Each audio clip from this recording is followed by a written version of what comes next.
네, 안녕하세요. 가치를 전달하는 직업상담사 나니스입니다. 오늘 여러분들이 고민하고 계시는 고용노동부 공무직 직업상담원 면접 준비에 대한 이야기를 좀 해보겠습니다. 일단은요, 선생님들, 면접이라는 거는 답이 없고 그 답을 만들어가는 과정 속에서 내가 할 수 있는 걸 하면 되는 부분입니다. 지금 현재 외부 면접관이 들어온다. 그리고 시간이 좀 짧고 그런 것들을 감안했을 때 뭐 압박 면접이 있을 것이고 질문의 퀄리티가 높을 것이고 뭐 힘들겠다. 사람을 10분 안에 판단할 수 있을까? 그럼 나를 정말 뽑겠다는 건가? 그러니까 이러한 뭔가 추측성, 걱정과 고민들은 일단 버리시고 현재에 집중해야 되는 건 나라는 사람을 그 10분 동안 어떻게 표현하지? 나의 커리어를 어떻게 표현하지? 나의 경력을 어떻게 잘 얘기하지? 그거에 조금 더 집중을 하셔가지고 면접 준비를 하시는 게 좋아요. 그러니까 일단 불안 버리고 자신감을 먼저 장착해야 되는 거죠. 첫 번째로 말씀드리고 싶은 것은 바로 마인드입니다. 여러분들이 서류에 합격했다는 것만으로도 여러분들은 현재 충분한 조건이 된다는 거고, 그분들이 여러분들의 서류를 보고 이 정도면 한번 불러보자. 그래, 면접 보자. 라는 생각을 하셨을 겁니다.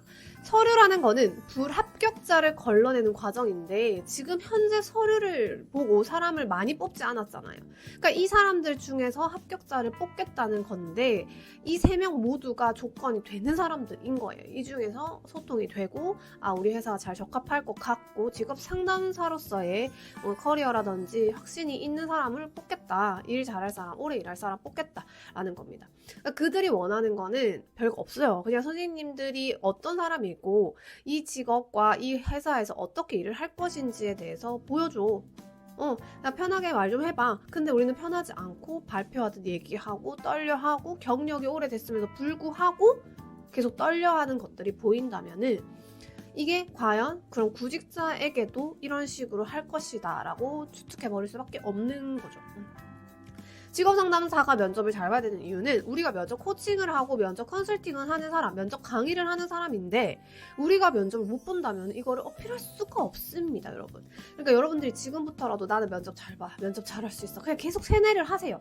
하고 가서 못하더라도 지금부터 그냥 잘할 거야 라는 마인드를 갖고 가시면 돼요. 못하면 못하는 거고 망하면 어쩔 수 없는 부분인 거고. 그래서 준비를 하고 내가 결과가 어떻든 간에 준비를 잘한 사람이 그래도 됐어 이 정도는 충분해 라는 거지. 준비를 못하고 갔을 때 아쉽다 조금 더 잘할 걸, 이거는 이미 끝나버린 거거든요. 네, 요번에 서류가 붙었는데 면접에서 떨어진다는 건 너무 좀 억울하고 좀 아쉽고 그런 거죠. 계속 누누이 말씀드립니다. 한 명 뽑는 지청에서 3명이 뽑혔어요. 그럼 2명만 내가 탁 하면 내가 면접의 승자 그리고 합격을 할 수 있다. 내가 원하는 고용노동부에 갈 수 있다는 겁니다. 여러분들이 마인드를 조금 더 자신감을 갖자. 나뿐만 아니라 모두 힘들다. 하지만 나는 열심히 준비해서 조금 덜 떨고 조금 더 나를 표현하자는 겁니다. 두 번째, 그럼 나를 표현하자, 나의 커리어를 어필하자라는 거에서 정리가 돼야 되죠. 나에 대한 정리도 돼야 되고 내 커리어에 대한 정리가 돼야 됩니다. 선생님들 뭐 좋아하고 뭐 잘하고 취미가 뭐고 특기가 뭐고 싫어하는 게 뭐고 이런 것들에 대해서 편하게 한번 지금 얘기해 볼게요. 던져보세요. 스스로 자문자답을 하는 거죠. 야, 너 뭐 좋아하냐? 라고 스스로 물어보세요. 나 뭐 좋아해? 라고 편하게 대답을 해보세요. 이것마저 면접 연습이 됩니다. 구직자도 비슷해요. 자기에 대해서 너무 모르고 면접 질문을 요즘 보면은 약간 바뀌고 있습니다. 정보에 대한 질문도 있겠지만은 본인은 어떤 사람인지 한 단어로 표현해보세요. 뭐 본인을 한마디로 한 문장으로 표현해보세요. 본인을 뭐 어디로 비유해보세요. 이런 것들도 많이 나오고 있거든요. 나를 잘 알아야 비유도 하고 나를 잘 알아야 한마디로 표현을 할 수 있겠죠. 그 다음에 제일 중요한 건 뭐 자기소개 같은 경우는 시킬 수도 있고 안 시킬 수도 있지만 당연히 준비를 해가야 되는 거죠. 시키면 해야 되니까. 그래서 자기소개 부분은 완벽하게 암기를 하고 가자. 어떤 다른 스크립트보다는 자기소개는 좀 뭔가 준비된 거를 말하는 느낌으로 가야 되거든요.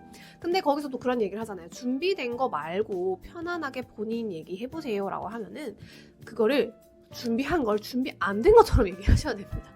네.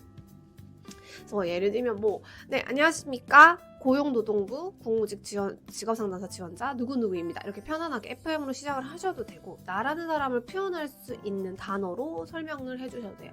네, 안녕하십니까? 뭐든 하다 보면 뭐라도 되어 있겠지라는 마인드로 다양한 것을 경험한 지원자 누구누구입니다. 라든지 이런 식으로 조금 더 임팩트 있는 시작을 해주셔도 되고 내 성향을 보여주는 거, 내 성격을 보여주는 자기소개 또는 내 성과를 보여주는 자기소개 이런 식으로 다양한 방법이 있습니다. 어떤 게 맞고 어떤 게 틀리다라는 게 없으니까요. 선생님들만의 답변을 구성해 보시길 바랍니다.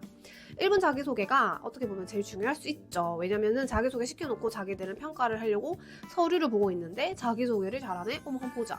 그리고 자기소개 들으면서 꼬리 질문을 생각하는 겁니다. 그럼 10분 안에 그 자기소개만으로도 선생님하고 끝날 수도 있어요. 그럼 자기소개에서 내가 꼬리 질문 나올 만한 걸 준비하셔야 되는 거죠. 다른 질문도 마찬가지입니다. 어떤 커리어를 물어봤다. 어떤 경력을 물어봤는데 거기서 꼬리 질문 나올 만한 걸 던져주는 거죠. 그럼 나는 이미 예상했거든. 그 꼬리 질문도 예상을 하고 가야 됩니다. 꼬리 질문 나오는 게 두 가지거든요. 여러분들이 정말 궁금해서 또는 원하는 답이 아니었기 때문에 꼬리 질문이 나오는 부분입니다.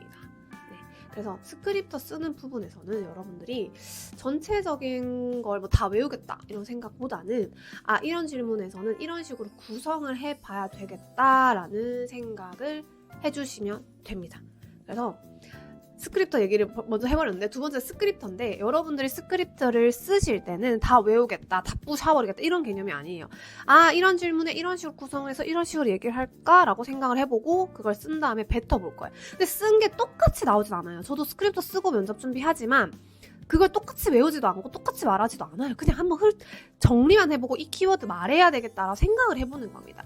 뭐 예를 들어 첫 번째 질문에서 부당한 지시 또는 상사와 맞지 않다 뭐 이런 얘기 되게 많이 나오죠. 상사와의 갈등, 나와 맞지 않은 동료와 어떻게 지낼 것인가요? 라고 했을 때 저는 무슨 얘기를 할 거냐면 예전에 서비스직 알바를 할 때 부정적인 성격의 부장님을 내 편으로 만든 경험이라는 키워드를 외우는 거죠. 그러면은 그런 상황의 질문에서는 나는 그 알바에서 부장님 부정적인 성격 내 편을 만들었다 이렇게 말을 해야지 라고 정리를 해보는 겁니다. 네, 면접관님 저는 그런 상황에서 저와 맞지 않는 상사가 있다면은 이분을 어떻게든 제 편으로 만들어 보겠습니다. 예전에 서비스직 아르바이트를 할 때 부정적이고 매사 화를 많이 내시는 부장님이 있었는데 제 편으로 만들어서 되게 편하게 일했던 경험이 있습니다. 그때 저는 느꼈습니다. 저와 성향이 다르다고 해서 뭐 틀린 건 아니다 보니 그거를 인정하고 수용하자. 그래서 그분과 이런 식으로 저런 식으로 해서 제 편을 만들고 결론적으로는 회사 생활 잘 했습니다 라고 마무리했을 때 거기서 질문이 나오겠죠. 어떤 식으로 그럼 그분을 본인 편으로 만들었어? 이게 바로 대화예요. 그럼 제가 뭐 간단했습니다. 뭐 웃으면서 다가갔고요. 실수를 좀 하면 많이 화를 내셨기 때문에 실수 좀 더 하려고 하고 덜 하려고 하고 실수하더라도 정말 인정하고 죄송하다고 깍듯하게 사과도 드렸습니다. 이렇게 또 말하는 거죠. 그렇군요 하고 끝날 수도 있고 더 물어볼 수도 있고 그럼 면접 너무 좋죠.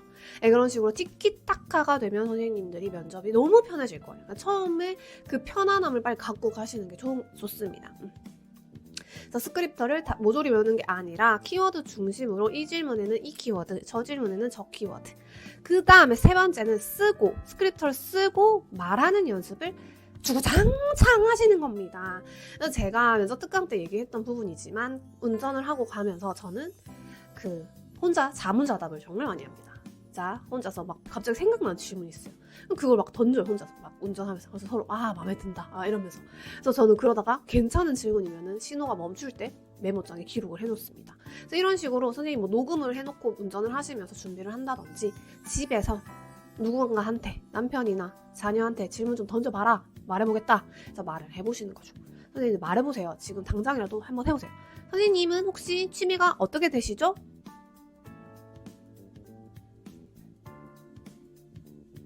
네, 이런 질문에 대해서 편하게 대답을 해보셔야 됩니다. 그게 안 된다면 지금 뭐 정보성 질문을 준비할 때가 아니에요. 정보는 전날에 좀 외워가셔도 됩니다. 정보는 외워야 되겠죠.